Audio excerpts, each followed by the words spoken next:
तबीयत ठीक है माशाल्लाह। हाँ जी, वाह दिनों बाद चक्कर लाया बहुत ही बिजी हो जी। आज साहब जी नाज़रीन, जिस तरह पता है कि ਅਸੀਂ ਇੱਕ ਨਵਾਂ ਪ੍ਰੋਗਰਾਮ ਸ਼ੁਰੂ ਕੀਤਾ ਸਿਆਣੀ ਦੀਆਂ ਗੱਲਾਂ ਹਾਜੀ ਯੂਸਫ ਸਾਹਿਬ ਦੇ ਨਾਲ।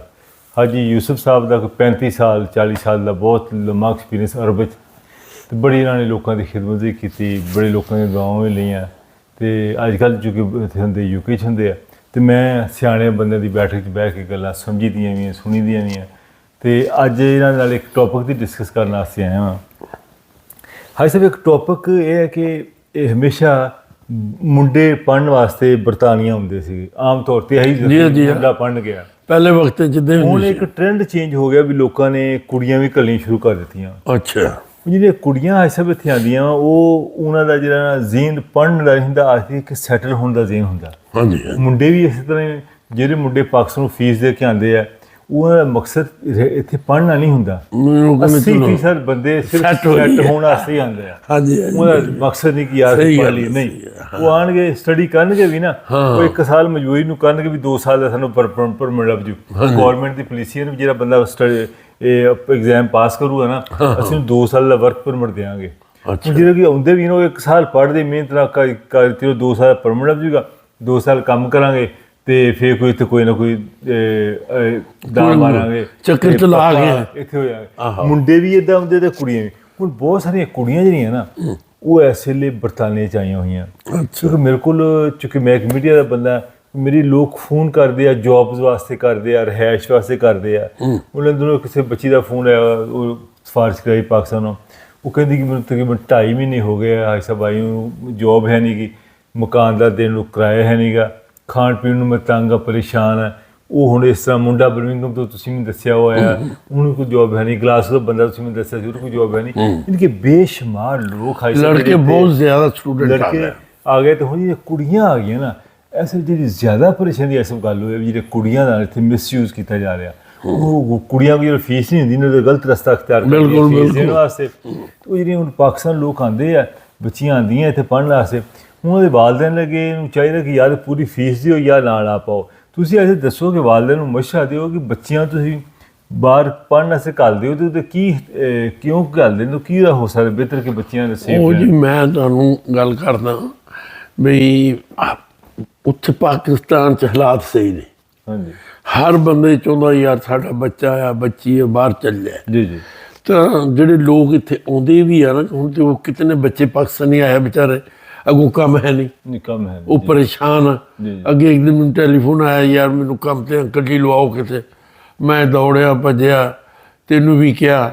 ਫਿਰ ਇੱਕ ਹੋਰ ਦਾ ਟੈਲੀਫੋਨ ਆ ਗਿਆ, ਫਿਰ ਤੁਸੀਂ ਮਿਹਰਬਾਨੀ ਕੀਤੀ ਉਹਦੇ ਵਾਸਤੇ ਕੰਮ ਵਾਸਤੇ, ਕਿਉਂਕਿ ਲੜਕੇ ਜ਼ਿਆਦਾ ਕੰਮ ਘੱਟ ਆ ਇੱਥੇ। ਜੀ ਬਿਲਕੁਲ।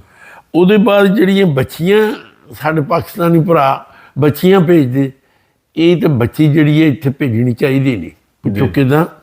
ਅਗਰ ਤੁਹਾਡੀ ਬੱਚੀ ਜਵਾਨ ਆ ਨਾ, ਉਹ ਅਗਰ ਕਾਲਜ ਜਾਂ ਯੂਨੀਵਰਸਿਟੀ ਪੜ੍ਹਦੀ ਹੈ, ਤੁਹਾਨੂੰ ਚਾਹੀਦਾ ਉਹਦਾ ਪਾਕਿਸਤਾਨ ਵੀ ਪੂਰਾ ਧਿਆਨ ਰੱਖੋ, ਤਾਂ ਉਹ ਬੱਚੀ ਸਰਾਤ ਮੁਸਤਕੀਮ 'ਤੇ ਰਹੇਗੀ। ਜੀ ਬਿਲਕੁਲ। ਅਗਰ ਤੁਸੀਂ ਬੱਚੀ ਦਾ ਖਿਆਲ ਨਹੀਂ ਰੱਖਣਾ, ਉਹਨੂੰ ਬਹੁਤ ਆਜ਼ਾਦੀ ਦੇ ਜਾਣੀ ਹੈ, ਉਹ ਤੁਹਾਡੇ ਵਾਸਤੇ ਬਦਨਾਮੀ ਬਣ ਜਾਣੀ ਕੋਈ ਨਾ। ਜੀ ਜੀ ਜੀ। ਖਾਨਦਾਨ 'ਚ ਤੁਸੀਂ ਬਦਨਾਮ ਹੋ ਜਾਣਾ। ਜੀ ਮੈਂ ਤਾਂ ਪਾਕਿਸਤਾਨੀ ਭਰਾ ਸਾਡੇ ਦੋਸਤ ਆ, ਭਾਈ ਆ, ਸਭ ਇਹ ਰਿਕੁਐਸਟ ਕਰਾਂਗਾ ਕਿ ਬੱਚੀਆਂ ਜਿਹੜੀਆਂ ਬਿਲਕੁਲ ਨਾ ਭੇਜੋ, ਕਿਉਂ ਇੱਥੇ ਆਉਂਦੀਆਂ ਕੰਮ ਹੈ ਕੋਈ ਨਹੀਂ। ਜੀ। ਫਿਰ ਨਾ ਤਾਂ ਵਾਲਦੈਨ ਉੱਤੇ, ਨਾ ਉਹਨਾਂ ਨੂੰ ਕਿਸ ਚੀਜ਼ ਦਾ ਡਰ। ਹਾਂਜੀ। ਜਾਂ ਵਾਲਦੈਨ ਹੁਣ ਇੱਥੇ ਨਾਲ ਆਉਣ ਤੇ ਚਲੋ ਆਪਣੀ ਬੱਚੀਆਂ ਦਾ ਖਿਆਲ ਕਰਨ ਵੀ ਇਹ ਕਿੱਥੇ ਜਾਂਦੀ ਹੈ। ਇੱਥੇ ਜਦੋਂ ਵਾਲਦੈਨ ਹੈ ਨਹੀਂ, ਇਕੱਲੀ ਬੱਚੀ ਆ, ਆਮਦਨ ਟਕਦੀ ਨਹੀਂ, ਫੀਸ ਵੀ ਦੇਣੀ ਆ। ਇੱਥੇ ਸਭ ਤੋਂ ਮੁਸ਼ਕਿਲ ਖਾਣਾ ਜਿਹੜਾ ਉਹ ਰਿਹਾਇਸ਼ ਤੇ ਖਾਣਾ, 2 ਚੀਜ਼ਾਂ ਇੰਗਲੈਂਡ 'ਚ ਬਹੁਤ ਮਹਿੰਗੀਆਂ। ਹਾਂਜੀ। ਤਾਂ ਉਹ ਬੱਚੇ ਨੇ ਖਾਣਾ ਕਿੱਥੋਂ, ਰਿਹਾਇਸ਼ ਦੇ ਪੈਸੇ ਕਿੱਥੋਂ ਦੇਣੇ। ਇਸ ਵਾਸਤੇ ਮੈਂ ਇਹ ਰਿਕੁਐਸਟ ਕਰਾਂਗਾ ਪਾਕਿਸਤਾਨੀ ਜਿੰਨੇ ਵੀ ਪਾਕਿਸਤਾਨੀ ਸਾਡੇ ਭਰਾ ਆ, ਅਵਲਾ ਤਾਂ ਬੱਚੀਆਂ ਭੇਜੋ ਨੂੰ। ਜੀ। ਅਗਰ ਭੇਜਣੀਆਂ ਤੁਹਾਡੇ ਕੋਲ ਇੰਨਾ ਪੈਸਾ ਹੋਣਾ ਚਾਹੀਦਾ, ਤੁਸੀਂ ਉਹਦੀ ਜਿਹੜੀ ਫੀਸ ਆ ਉਹ ਹਰ ਮਹੀਨੇ ਭੇਜੋ। ਜੀ। ਉਹ ਆਪਣੀ ਸਟੱਡੀ ਜਿਹੜੀ ਆ ਜੀ ਉਹ ਬਰਕਰਾਰ ਰੱਖ ਸਕੇ, ਆਪਣੀ ਯੂਨੀਵਰਸਿਟੀ ਨਾਲ ਮਿਹਨਤ ਕਰੇ, ਆਪਣੀ ਫੀਸ ਜੀ, ਦੇਵੇ, ਜੀ। ਕਮਰੇ ਦਾ ਕਿਰਾਇਆ ਦੇਵੇ, ਖਾਣਾ ਅੱਛਾ, ਉਹ ਤਾਂ ਕੋਈ ਹਰਜ ਨਹੀਂ। ਜੀ ਹੁਣ ਜਿਹੜੇ ਵਸਾਇਲ ਹੀ ਨਹੀਂ, ਜੀ ਬੱਚੀ ਭੇਜ ਦਿੱਤੀ, ਖੁਸ਼ ਹੋ ਗਿਆ ਜੀ ਮੇਰੀ ਬੱਚੀ ਇੰਗਲੈਂਡ ਚਲ ਜੀ ਗਈ। ਜੀ ਇੱਥੇ ਆ ਕੇ ਉਹ ਬੱਚੀ ਵਿਚਾਰੀ ਪਰੇਸ਼ਾਨ ਆ, ਜੀ। ਨਾ ਉਹਦੇ ਕੋਲ ਕੰਮ ਆ, ਜੀ ਨਾ ਉਹਨੂੰ ਮਕਾਨ ਦੇ ਪੈਸੇ ਆ, ਨਾ ਫੂਡ ਦੇ ਖਾਣ ਦੇ ਪੈਸੇ। ਉਹ ਬੱਚੀ ਕੀ ਕਰੇ? ਹਾਂਜੀ ਉਹ ਤਾਂ ਫਿਰ ਇੱਥੇ ਹੁਣ ਪਾਕਿਸਤਾਨੀ ਜਿਹੜੇ ਲੋਕ ਹੈਗੇ, ਤੁਸੀਂ ਆ, ਮੈਂ ਆ, ਤੇ ਉਹ ਤਾਂ ਫਿਰ ਸਾਡੇ ਵਾਸਤੇ ਵੀ ਨਮੋਸ਼ੀ ਹੁੰਦੀ ਹੈ ਯਾਰ, ਬਿਲਕੁਲ। ਬੱਚੀਆਂ ਆਈਆਂ ਹੋਈਆਂ ਜੀ ਤੇ ਇਹ ਤਾਂ ਭਾਈ ਸਰਾਤ ਮੁਸਤਕੀਮ ਤੇ ਨਹੀਂ ਚੱਲਦੀ ਪਿਆ। ਇੱਥੇ ਤਾਂ ਪਹਿਲੇ ਹੀ ਖੁੱਲਾ ਮਾਹੌਲ ਆ। ਬਹੁਤ ਖੁੱਲਾ ਮਾਹੌਲ। ਅੱਛਾ, ਫਿਰ ਆ ਕੇ ਇੱਥੇ ਹੋ ਗਿਆ ਕੰਮ ਖਰਾਬ, ਹਾਂਜੀ ਤੇ ਮਾਂ ਬਾਪ ਦੀ ਵੀ ਬਦਨਾਮੀ ਹੈ। ਜੀ ਇਸ ਵਾਸਤੇ ਮੈਂ ਰਿਕੁਐਸਟ ਕਰਾਂਗਾ ਸਭ ਪਾਕਿਸਤਾਨੀ ਮੇਰੇ ਭਰਾ ਦੋਸਤ, ਮੁੰਡੇ ਠੀਕ ਆ ਭੇਜੋ, ਮੁੰਡਾ ਸੜਕ ਤੇ ਵੀ ਬਾਹਰ ਸੌਂ ਜੂ, ਕੋਈ ਹਰਜ ਨਹੀਂ। ਜੀ ਜੀ 2 ਦਿਨ ਰੋਟੀ ਨਾ ਖਾਓ, ਕੋਈ ਹਰਜ ਨਹੀਂ। ਯਾਰ ਧੀ ਦਾ ਧਨ ਆ, ਜੀ ਜੀ ਧੀ ਧਿਆਣੀ ਆ, ਤੇ ਉਹਦੇ ਵਾਸਤੇ ਜਿਹੜਾ ਬੱਚੀ ਆ ਨਾ ਜੀ, ਉਹ ਵਿਚਾਰੀ ਨਾ ਬਾਹਰ ਸੌਂ ਸਕਦੀ, ਜੀ ਨਾ ਰੋਟੀ ਦੇ ਬਗੈਰ ਰਹਿ ਸਕਦੀ, ਹਾਂਜੀ ਕਮਰਾ ਵੀ ਉਹਦੇ ਵਾਸਤੇ ਚਾਹੀਦੇ ਆ। ਜੀ ਜੀ ਉਹਦੇ ਵਾਸਤੇ ਹਰ ਕਿਸਮ ਦੀ ਸਹੂਲਤ ਚਾਹੀਦੀ ਬੱਚੀ ਚਾਹੀਦੀ, ਵਾਸਤੇ। ਬਿਲਕੁਲ ਚਾਹੀਦੀ। ਅੱਛਾ, ਉਹ ਬੰਦਾ ਬੱਚੀ ਭੇਜੇ ਜਿਹਦੇ ਉਹਦੇ ਪਿੱਛੋਂ ਅਖਰਾਜਾਤ ਪੂਰੇ ਕਰ ਸਕੇ, ਪੂਰੇ ਕਰ ਸਕੇ। ਜੀ ਉਹਦੀ ਫੀਸ ਵੀ ਦੇ ਸਕੇ, ਜੀ ਉਹਦਾ ਖਾਣ ਪੀਣ ਦਾ ਖਰਚਾ ਦੇਵੇ, ਜੀ ਅਕੋਮੋਡੇਸ਼ਨ ਦੇ ਪੈਸੇ ਦੇਵੇ। ਜੀ ਨਹੀਂ ਤਾਂ ਬੱਚੀ ਨੂੰ ਮਤ ਭੇਜੋ ਭਾਈ ਜੀ। ਉਹ ਬੱਚੀ ਜਿਹੜੀ ਹੈ ਵਿਚਾਰੀ ਵੀ ਪਰੇਸ਼ਾਨ ਜੀ ਔਰ ਗਲਤ ਬੰਦਿਆਂ ਦੇ ਹੱਥ 'ਚ ਚੱਲ ਜਾਂਦੀ ਹੈ, ਜੀ ਤੇ ਉਹਦੇ 'ਚ ਪਾਕਿਸਤਾਨ ਦੀ ਵੀ ਬਦਨਾਮੀ ਹੈ ਜੀ ਤੇ ਤੁਹਾਡੀ ਆਪਣੀ ਵੀ ਬਦਨਾਮੀ ਹੈ। ਜੀ ਬਿਲਕੁਲ। ਹਾਂਜੀ, ਮੈਂ ਤੇ ਰਿਕੁਐਸਟ ਕਰਾਂਗਾ, ਕਿਉਂਕਿ ਮੈਨੂੰ ਹੁਣ ਦੇਖੋ ਨਾ ਜੀ, ਬਹੁਤ ਤਜਰਬਾ ਅਲਹਮਦੁਲਿਲਾ, ਹਾਂਜੀ ਐਸਾ ਇਸ ਤੋਂ 80 ਸਾਲ ਮੇਰੀ ਉਮਰ ਹੋ ਗਈ ਹਾਂਜੀ ਤੇ ਦੁਨੀਆ ਫਿਰੀ ਹੈ। ਹਾਂਜੀ ਤਾਂ ਮੈਂ ਤਾਂ ਇਹੀ ਰਿਕੁਐਸਟ ਕਰਾਂਗਾ ਸਭ ਆਪਣੇ ਦੋਸਤਾਂ ਪਾਕਿਸਤਾਨੀ ਭਰਾਵਾਂ ਵਾਸਤੇ ਵੀ ਯਾਰ ਅਵਲਾਂ ਤਾਂ ਬੱਚੀਆਂ ਭੇਜੋ ਨਾ।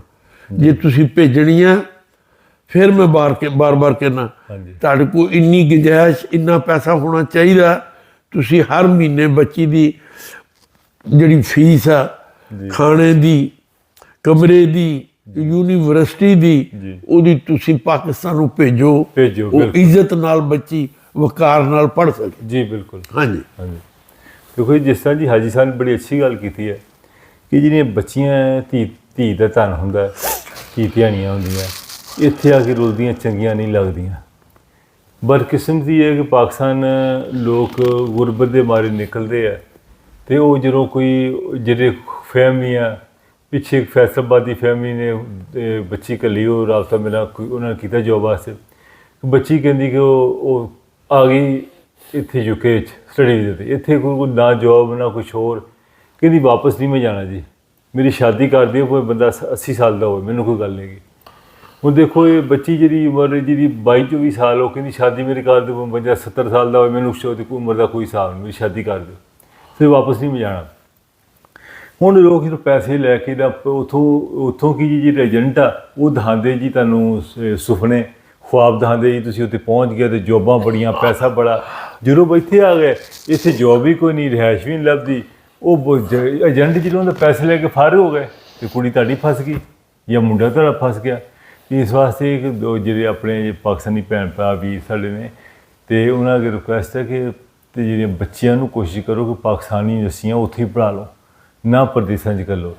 ਇੱਥੇ ਆ ਕੇ ਫਿਰ ਜਦੋਂ ਉਹਨਾਂ ਕੋਲ ਫੀਸਾਂ ਨਹੀਂ ਹੁੰਦੀਆਂ, ਰਿਹਾਇਸ਼ ਦੇ ਪੈਸੇ ਨਹੀਂ ਹੁੰਦੇ, ਖਾਣ ਪੀਣ ਨੂੰ ਕੁਛ ਨਹੀਂ ਹੁੰਦਾ, ਦੂਜੇ ਉਤਲੇ ਖਰਚੇ ਨਹੀਂ ਬਣਦੇ, ਉਹ ਫਿਰ ਗਲਤ ਰਾਸਤਾ ਇਖਤਿਆਰ ਕਰਦੀਆਂ। ਅਨਫੋਰਚੂਨੇਟਲੀ ਉਹਦੇ ਨਾਲ ਫਿਰ ਚੁੱਕੇ ਸਾਡੇ ਵੀ ਪਾਕਿਸਤਾਨ ਦੀ ਬਦਨਾਮੀ ਹੈ। ਸਾਡੇ ਪਾਕਿਸਤਾਨੀ ਬੰਦੇ ਵੀ ਜਿਹੜੇ ਉਹ ਵੀ ਤੁਹਾਨੂੰ ਪਤਾ ਘੱਟ ਨਹੀਂ ਹੈਗੇ, ਉਹ ਫਿਰ ਦੇਖਦੇ ਕੁੜੀ ਦੂਸਰੇ ਪਾਸੇ ਜਾ ਰਹੀ, ਬਜਾਏ ਸਮਝਾਉਣ ਦੀ ਤਾਂ ਉਹ ਮਿਸਯੂਜ਼ ਕਰਦੇ, ਇਸਤੇਮਾਲ ਕਰਦੇ, ਗਲਤ ਇਸਤੇਮਾਲ ਕਰਦੇ। ਇਸ ਵਾਸਤੇ ਕਮਿਊਨਿਟੀ ਅੱਗੇ ਰਿਕੁਐਸਟ ਹੈ ਜੀ ਕਿ ਆਪਣੇ ਪਾਕਿਸਤਾਨੀ ਕਮਿਊਨਿਟੀ ਉਹ ਸਾਰੇ ਭੈਣ ਭਰਾਵਾਂ ਅੱਗੇ ਵੀ ਦਰਖਾਸਤ ਹੈ ਕਿ ਜਿਹੜਾ ਸਾਡਾ ਵੀਰ ਲੋਕ ਹਾਜੀ ਸਾਹਿਬ ਦਾ ਸਿਆਣੇ ਨੇ ਗੱਲਾਂ ਇਹਨੂੰ ਸ਼ੇਅਰ ਕਰਿਆ ਕਰੋ, ਤਾਂ ਕਿ ਸਿਆਣੇ ਦੀ ਗੱਲ ਦੇਖੋ। ਇਹ ਗੱਲ ਹੁਣ ਬੱਚੀ ਜਿਹੜੀ ਤਕਲੀਫ ਇੱਥੇ ਠਾਰੀ ਹੋਏਗੀ ਨਾ ਯੂਕੇ 'ਚ, ਉਹ ਤੁਹਾਨੂੰ ਨਹੀਂ, ਮਾਂ ਬਾਪ ਨੂੰ ਨਹੀਂ ਦੱਸੇਗੀ। ਮੁੰਡਾ ਵੀ ਤਕਲੀਫ ਠਾਰੇਗਾ, ਮਾਂ ਬਾਪ ਨੂੰ ਨਹੀਂ ਦੱਸੇਗਾ ਵੀ ਕਿ ਦੱਸੋ ਮਾਂ ਬਾਪ ਦੱਸੇ ਤਾਂ ਕੀ ਲੱਭਿਆ, ਕੀ ਕੀਤਾ, ਮਾਂ ਬਾਪ ਉੱਥੇ ਬੈਠੇ ਕੀ ਕਰ ਸਕਦੇ ਆ। ਨਹੀਂ ਫਿਰ ਵੀ ਖਾਲਸਾ ਮੁੰਡਾ ਜਿਹੜਾ ਨਾ ਜੀ, ਚਲੋ ਆ ਜਾਂਦਾ, ਆ ਕੇ 100 ਬਿਸਮਿਲ੍ਲਾ ਪੜ੍ਹੇ, ਕੰਮ ਕਰੇ, ਕੋਈ ਧੀ ਧਿਆਣੀ ਇੱਥੇ ਆ ਕੇ ਬਹੁਤ ਪਰੇਸ਼ਾਨੀ ਆ। ਅਗਰ ਉਹ ਫੀਸ ਉਹਦੇ ਕੋਲ ਹੈ ਨਹੀਂ, ਗੱਲ ਤਾਂ ਸੁਣੋ, ਅਕੋਮੋਡੇਸ਼ਨ ਨਹੀਂ ਲੱਭੀ ਉਹਨੂੰ, ਬੱਚੀ ਨੂੰ ਖਾਣ ਪੀਣ ਨਹੀਂ ਲੱਭਿਆ, ਤੇ ਇਹ ਮੁਲਕ ਆਜ਼ਾਦ ਮੁਲਕ ਆ, ਫਿਰ ਪਾਕਿਸਤਾਨ ਤਾਂ ਹੈ ਨਹੀਂ, ਇਹ ਆਜ਼ਾਦ ਮੁਲਕ ਆ। ਫਿਰ ਉਹ ਜਿਹੜੀ ਕੁੜੀ ਵਿਚਾਰੀ ਹੈ ਪਰੇਸ਼ਾਨ ਹੋ ਗਈ, ਗਲਤ ਬੰਦਿਆਂ ਦੇ ਢਾਏ ਚੜ ਗਈ, ਤੇ ਉਹ ਤਾਂ ਫਿਰ ਪਾਕਿਸਤਾਨ ਦੀ ਵੀ ਬੇਇੱਜ਼ਤੀ, ਤੇ ਜਿਹੜਾ ਦੀ ਬੱਚੀ ਆ ਉਹਨਾਂ ਵਾਸਤੇ ਵੀ ਨਮੋਸ਼ੀ ਵਾਲੀ ਗੱਲ ਆ। ਤੇ ਇਸ ਵਾਸਤੇ ਅਸੀਂ ਬਾਰ-ਬਾਰ ਇਹੀ ਰਿਕੁਐਸਟ ਕਰਾਂਗੇ, ਉਹ ਬੰਦੇ ਬੱਚਿਆਂ ਨੂੰ ਬਾਹਰ ਭੇਜੋ ਜਿਹੜੇ ਉਹਦੇ ਫੀਸ ਮਹੀਨੇ ਦੀ, ਖਾਣ ਪੀਣ, ਫੂਡ, ਕਿਰਾਇਆ ਤੁਸੀਂ ਮਹੀਨੇ ਦੇ ਬਾਅਦ ਉਹਦੇ ਪੈਸੇ ਭੇਜ ਸਕੋ। ਅਗਰ ਤੁਹਾਡੇ ਕੋਲ ਪੈਸਾ ਕੋਈ ਨਹੀਂ ਤੇ ਬਿਲਕੁਲ ਕਿਸੇ ਏਜੰਟ ਦੇ ਹੱਥੇ 'ਚ ਨਾ ਚੜੋ। ਇੱਥੇ ਕਾਰੋਬਾਰ ਕੋਈ ਨਹੀਂ, ਨੌਕਰੀਆਂ ਕੋਈ ਨਹੀਂ, ਫਿਰ ਬੱਚੀਆਂ ਇੱਥੇ ਆ ਕੇ ਪਰੇਸ਼ਾਨ ਹੋ ਜਾਂਦੀਆਂ ਤੇ ਸਾਨੂੰ ਵੀ ਨਮੋਸ਼ੀ ਹੁੰਦੀ ਆ। ਜੀ ਬਿਲਕੁਲ ਸਮਝੇ। ਪਾਕਿਸਤਾਨੀ ਅਸੀਂ ਭਰਾ ਹਾਂ, ਇੱਕ ਦੂਸਰੇ ਦੇ ਦੁੱਖ ਸੁੱਖ ਦੇ ਇੱਕ ਦੂਸਰੇ ਦੇ ਕੰਮ ਆਉਣੇ ਆ, ਤੇ ਕਿੰਨਾ ਖਾਈਏ। ਬਸ ਇੱਕ ਬੱਚਾ ਤਾਂ ਕੋਈ ਨਹੀਂ ਇੱਥੇ, ਮਾਸ਼ਾਅੱਲਾ ਬਹੁਤ ਬੱਚੇ ਆਏ, ਲੜਕੀਆਂ ਵੀ ਆਈਆਂ ਹੋਈਆਂ, ਤੇ ਹੁਣ ਫਿਰ ਕਿਹਦੀ ਮਦਦ ਕਰੀਏ, ਤੂੰ ਇਹ ਮੈਨੂੰ ਦੱਸ। ਇਸ ਵਾਸਤੇ ਜਿਸ ਵਾਲਦੈਨ ਕੋਲ ਅਖਰਾਜਾਤ ਚੁੱਕ ਸਕਦਾ ਉਹ ਭੇਜੇ, 100 ਬਿਸਮਿਲ੍ਲਾ। ਜਿਹੜਾ ਨਹੀਂ ਚੁੱਕ ਸਕਦਾ, ਐਵੇਂ ਖਾਮਖਾ ਬੱਚੀ ਵੀ ਪਰੇਸ਼ਾਨ, ਆਪ ਪਾਕਿਸਤਾਨੋਂ ਪਰੇਸ਼ਾਨ, ਬੱਚੀ ਦਾ ਕਰੈਕਟਰ ਖਰਾਬ। ਇਸ ਵਾਸਤੇ ਅਸੀਂ ਤਾਂ ਇਹੀ ਮਸ਼ਵਰਾ ਦੇਵਾਂਗੇ ਵੀ ਬਿਲਕੁਲ ਇਹ ਕਦਮ ਮਤ ਉਠਾਓ। ਜੋ ਜੀ ਨਾਜ਼ਰੀਨ, ਅੱਜ ਦੇ ਸਿਆਣੀਆਂ ਗੱਲਾਂ 'ਚ ਅੱਜ ਦੀ ਅਸੀਂ ਹਾਜੀ ਸਾਹਿਬ ਨੇ ਡਿਸਕਸ ਕੀਤੀ ਹੈ, ਤੇ ਇਨਸ਼ਾਅੱਲਾ ਇਹ ਜਿਹੜਾ ਸਾਡਾ ਸਿਲਸਿਲਾ ਪਿਆਰ ਮੁਹੱਬਤ ਹਾਜੀ ਸਾਹਿਬ ਦੀ ਬੈਠਕ ਸਿਆਣੀਆਂ ਦੀਆਂ ਗੱਲਾਂ ਇਹ ਚੱਲਦਾ ਰਹੇਗਾ। ਤੇ ਹਾਜੀ ਸਾਹਿਬ ਬਹੁਤ ਸ਼ੁਕਰੀਆ ਤੁਹਾਡੀ ਮੁਹੱਬਤਾਂ ਦਾ, ਤੇ ਮੁਲਾਕਾਤ ਰਹੇਗੀ ਇਨਸ਼ਾਅੱਲਾ। ਨਾਜ਼ਰੀਨ, ਮੈਂ ਆਪਣੇ ਮੇਜ਼ਬਾਨ ਨੂੰ ਇਜਾਜ਼ਤ ਦਿਓ, ਤੇ ਇਨਸ਼ਾਅੱਲਾ ਬਹੁਤ ਜਲਦ ਫਿਰ ਹਾਜੀ ਸਾਹਿਬ ਨਾਲ ਮੁਲਾਕਾਤ ਹੋਏਗੀ, ਫਿਰ ਇੱਕ ਨਵੀਂ ਤਾਜ਼ੀ ਗੱਲ ਦੇ ਨਾਲ। ਕੋਈ ਤੁਹਾਡੇ ਜ਼ਿਹਨ 'ਚ ਕੋਈ ਹੋਵੇ, ਜ਼ਿਹਨ 'ਚ ਕੋਈ ਕੁਐਸਚਨ ਪੁੱਛਣਾ ਹੋਵੇ, ਤੁਸੀਂ ਭੇਜ ਸਕਦੇ ਆ, ਉਹ ਹਾਜੀ ਸਾਹਿਬ ਨਾਲ ਡਿਸਕਸ ਕਰਾਂਗੇ।